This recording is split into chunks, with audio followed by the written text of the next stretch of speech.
അതിനെ ഇവർ അംഗീകരിക്കുന്നില്ല എന്ന് അല്പസമയം മുമ്പ് ഭാരവാഹികൾ പറഞ്ഞത് ആരോ ചെയ്തതാണ് എന്നും പറയുന്നു. അതിശക്തമായ പ്രതിഷേധം ഉണ്ടാകുന്നു എന്നുള്ളതാണ്.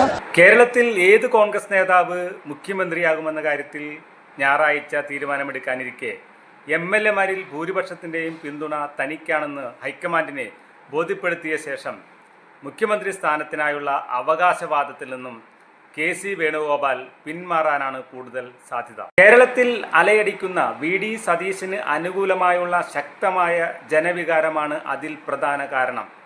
താൻ മുഖ്യമന്ത്രിയായാൽ മന്ത്രിസഭയിലേക്ക് ഇല്ല എന്ന VD സതീശൻ്റെ നിലപാടും തീർച്ചയായും സാധാരണ കോൺഗ്രസ് പ്രവർത്തകരുടെ രോഷത്തിന് കാരണമായേക്കാവുന്ന തിരിച്ചറിവും KC വേണുഗോപാലിനെ അലോസരപ്പെടുത്തുന്നുണ്ട്.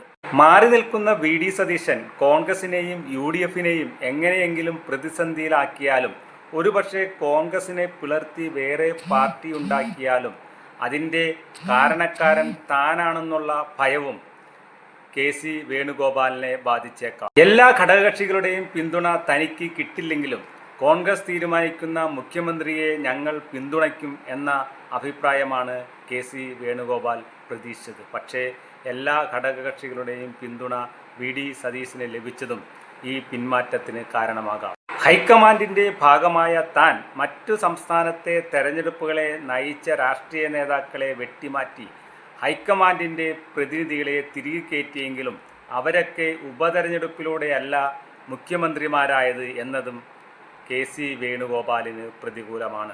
കേന്ദ്രീകൃത തിരഞ്ഞെടുപ്പുകൾ, കേന്ദ്രീകൃത സിവിൽ കോഡ്, പാർലമെന്റ് അംഗങ്ങളുടെയും നിയമസഭാംഗങ്ങളുടെയും എണ്ണം വർദ്ധിപ്പിക്കൽ തുടങ്ങി സുപ്രധാനമായ ബില്ലുകൾ പാർലമെന്റിൽ അവതരിപ്പിക്കുമ്പോൾ ചൂടേറിയ വാദപ്രതിവാദങ്ങളും തന്ത്രപരമായ നീക്കങ്ങളും നടത്തേണ്ട പ്രതിപക്ഷ നേതാവ് രാഹുൽ ഗാന്ധിക്ക് വലങ്കൈയായി നിൽക്കേണ്ട KC വേണുഗോപാലിൻ്റെ അവസ്ഥയും ഇതിന് കാരണമാണ്. 2029 ലോക്സഭാ തെരഞ്ഞെടുപ്പിനോടൊപ്പം ഒരു ഇന്ത്യ ഒരു തെരഞ്ഞെടുപ്പ് സാധ്യത ശക്തമായതിനാൽ കേരളത്തിൽ വീണ്ടും തെരഞ്ഞെടുപ്പ് വരികയും തനിക്ക് മത്സരിക്കാനുള്ള സാധ്യത ഉണ്ടെന്ന് മാത്രമല്ല ഭരണത്തിനിടയ്ക്ക് മുഖ്യമന്ത്രി മാറേണ്ടി വന്നാൽ തനിക്ക് എളുപ്പം കടന്നു വരാനുള്ള സാധ്യതയും ഉണ്ടെന്ന് KC വേണുഗോപാൽ മനസ്സിലാക്കുന്നു.